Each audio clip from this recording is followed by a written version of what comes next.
مزید اگر 8 لاکھ لوگ بھی جاتے ہیں، یعنی ٹوٹل 10 لاکھ لوگ جاتے ہیں پاکستان سے افغانستان میں، تو پھر افغانستان کی حکومت کیا اتنی صلاحیت رکھتی ہے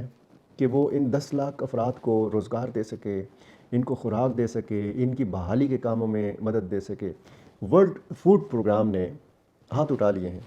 انہیں کہ مزید ہمارے پاس امداد دینے کے لیے پیسے نہیں ہیں، ہمارے پاس رقم نہیں ہے،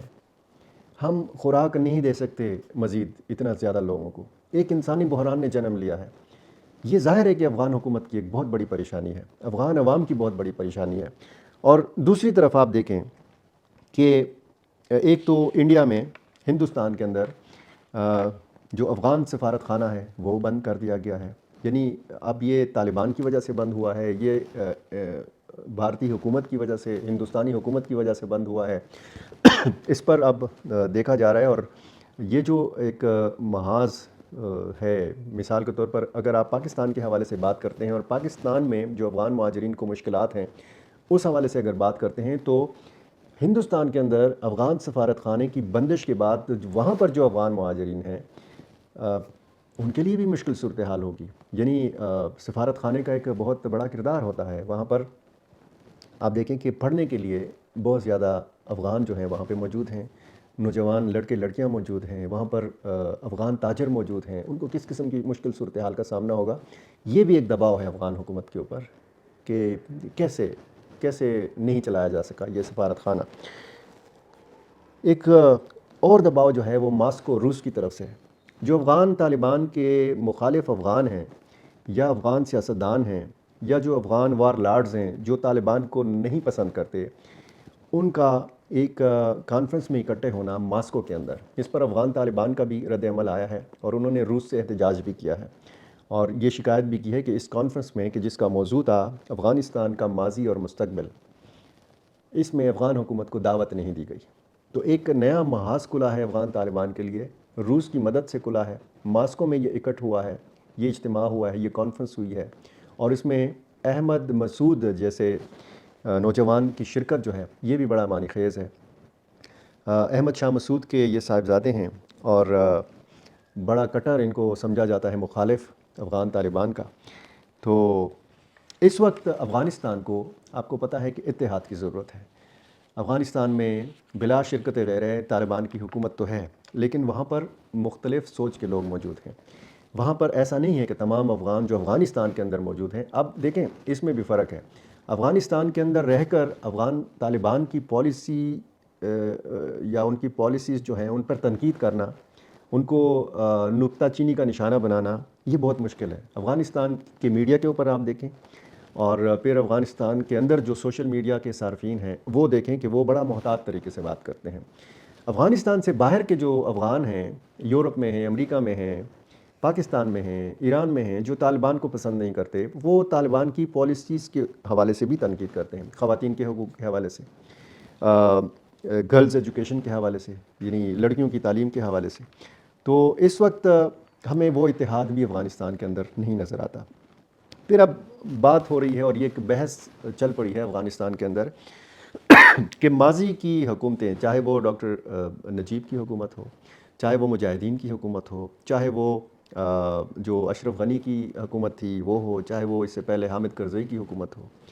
طالبان کا پہلا دور حکومت ہو اور طالبان کا موجودہ دور حکومت ہو، کسی بھی دور میں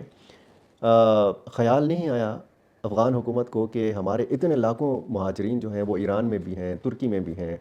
وہ پاکستان میں بھی ہیں، ان کو واپس لایا جائے، ان کی آبادکاری کی جائے، ان کو باعزت طریقے سے واپس لایا جائے۔ اور یہ ظاہر ہے کہ ایک تحقیر ہو رہی ہے، ایک طرح کا ہم کہہ سکتے ہیں کہ یہ کوئی باوقار طریقہ نہیں ہے کہ افغان حکومت اپنے ہی شہریوں کو بے یار و مددگار چھوڑ دے اور اتنا غیر سنجیدگی کا مظاہرہ کرے کہ کبھی بھی کسی حکومت نے یہ نہیں سوچا، یہ ایک منصوبہ نہیں بنایا کہ جی ہم نے ابتدائی طور پر پہلے فیز کے اندر ہم نے مثال کے طور پر 50,000 افغان مہاجرین کو واپس بلا کر ان کو بچانے کا فیصلہ کیا ہے۔ یہ آپ نے کسی حکومت میں نہیں سنا ہوگا۔ آپ نے الیکشنوں میں دیکھا ہوگا جب جمہوری ایک دور آیا تھا حامد کرزئی کے دور میں، کہ یہاں پر ایک پریکٹس ہوئی تھی کہ یہاں کے جو افغان مہاجرین ہیں وہ بھی ووٹ میں اپنا حصہ ڈالیں۔ ووٹ کے لیے تو آپ کو یہ افغان مہاجرین یاد تھے، لیکن آپ کو یہ یاد نہیں رہا کہ یہ اپنے ملک سے باہر کس قسم کی زندگی گزار رہے ہیں، اور یہ خود افغان جو مہاجرین ہیں یہ کیوں اپنے وطن واپس نہیں گئے؟ رضاکارانہ طور پر وہ واپس جا سکتے تھے، یعنی اگر وہ موجودہ طالبان کے سے ان کو کوئی مسئلہ ہے تو وہ اشرف غنی کے دور میں جا سکتے تھے، وہ حامد کرزئی کے دور میں جا سکتے تھے، نہیں گئے۔ انہوں نے یہ بہتر جانا کہ وہ جن جن ملکوں میں انہوں نے ہجرت کی 40-45 سال پہلے،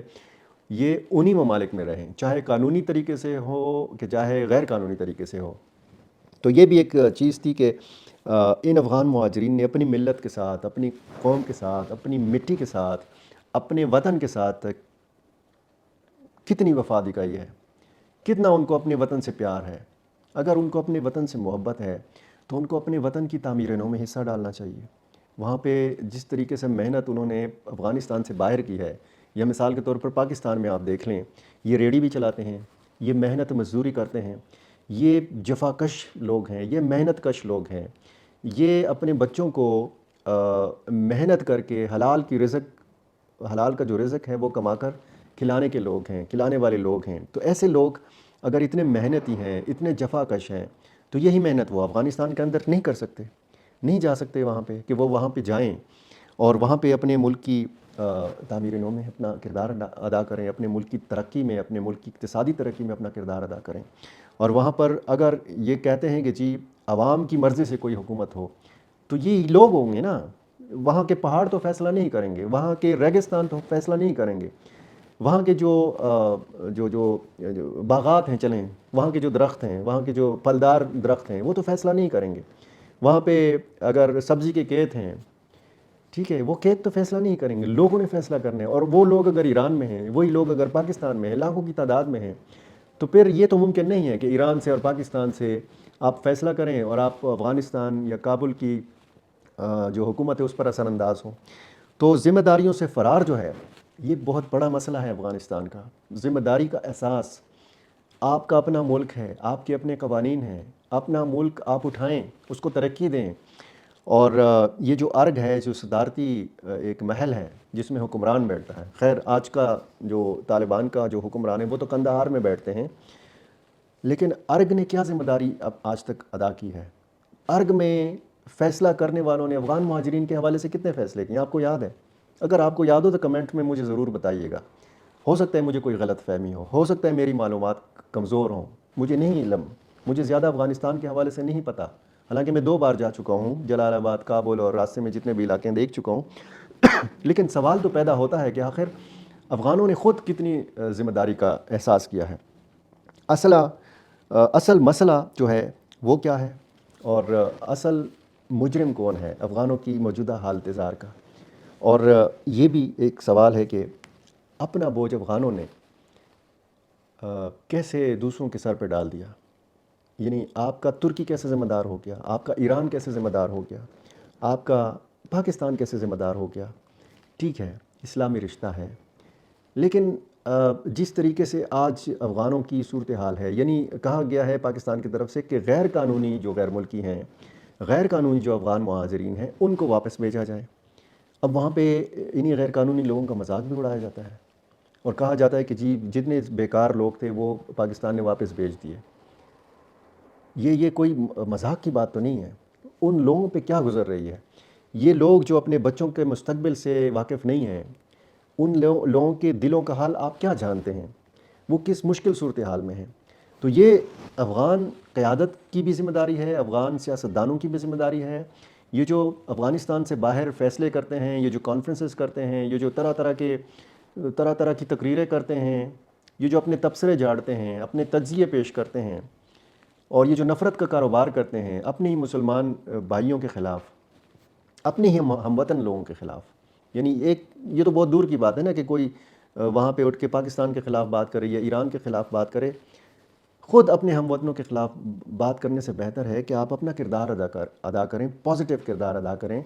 آپ اپنے ملک کا سوچیں، ان افغان بھائیوں کا سوچیں جو اس وقت مشکل صورتحال میں ہیں۔ یہ بالکل ٹھیک مطالبہ ہے کہ پاکستان نے اگر جلد بازی میں کوئی فیصلہ کیا ہے تو یہ فیصلہ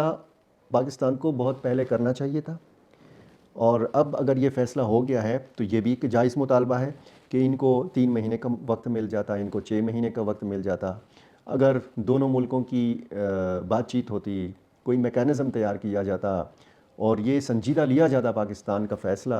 تو پھر ہو سکتا ہے 1 سال کا ان کو مدت ملتی، یہ اپنا کاروبار سمیٹتے، اپنا سرمایہ سمیٹتے، جتنی محنت انہوں نے کی ہے پاکستان کے اندر وہ ان کو لے جانے میں وہاں پہ مشکل پیش نہ آتی، یہی سرمایہ اٹھا کے وہ وہاں پہ لگاتے، اپنے ملک کی ترقی میں کردار ادا کرتے۔ پھر پاکستان اپنا ایک میکینزم تیار کرتا کہ جو افغان واپس آنا چاہتے ہیں وہ قانونی طریقے سے آئیں، جس طرح ابھی بھی پاکستان یہ کہہ رہا ہے کہ اگر یہی غیر قانونی افغان مہاجرین واپس جاتے ہیں اور وہ پھر واپس پاکستان آنا چاہتے ہیں تو پھر ان کو پاکستان کے قوانین کا احترام کرنا ہوگا۔ تو آج کی ویڈیو میں ہم نے ان سارے سوالوں کے اوپر بھی بات کی اور اس پوائنٹ کے اوپر بھی کہ افغان طالبان کے اوپر ہر دن گزرتے دن کے ساتھ پریشر جو ہے، فشار جو ہے، دباؤ جو ہے وہ بڑھ رہا ہے، اور اس دباؤ سے افغان قیادت نے کیسے نکلنا ہے۔ 2 روزہ ایک میٹنگ ہوئی قندھار میں انتہائی اہمیت کی حامل، اس میں بہت سارے معاملات جو ہیں وہ بہت سارے معاملات ڈسکس ہوئے ہیں، بہت سارے معاملات کا ہو سکتا ہے کہ حل بھی نکلے، اور ہو سکتا ہے کہ پہلی اولین ترجیح تو افغان قیادت کی یہی ہے کہ وہاں پہ جو پہنچنے والے لاکھوں افغان مہاجرین کے ان کی بہترین خدمت کی جائے، اور ملا ہیبت اللہ جو امیر المومنین ہیں امارات اسلامی کے، ان کی ہدایت پر مختلف افغان وزراء جو ہیں وہ اس کام میں مصروف بھی ہیں، شروع دن سے مصروف ہیں، اس میں کوئی شک نہیں ہے۔ لیکن ان سارے معاملات کا حل ڈھونڈنا ہے، یہ مکالمہ شروع کرنا ہے، اس بحث کا آغاز کرنا ہے، اور اس سارے مسئلے کا بلکہ ان سارے مسائل کا حل ڈھونڈنا ہے، کیونکہ پاکستان اور افغانستان کے عوام کو ایک دوسرے سے جدا نہیں کیا جا سکتا۔ یہ صدیوں پرانے رشتوں جو ہیں ان رشتوں کو ختم نہیں کیا جا سکتا۔ ریاستی معاملات ہیں یہ حل ہو جائیں گے، دو حکومتوں کے اختلافات ہیں یا تنازعات ہیں یا کشیدگی ہے یہ ختم ہو جائے گی۔ دونوں ملکوں کے عوام ایک دوسرے کے بہت قریب ہیں، ان کے دل آپس میں جڑے ہوئے ہیں، اور ان کے یہ جو دل آپس میں جڑے ہوئے ہیں، یہ جو رشتے ہیں، ان کو پازیٹیو استعمال کرنا ہے۔ اس میں افغانستان کی بھی ترقی ہے اور اس میں پاکستان کی بھی ترقی ہے۔ بہت شکریہ۔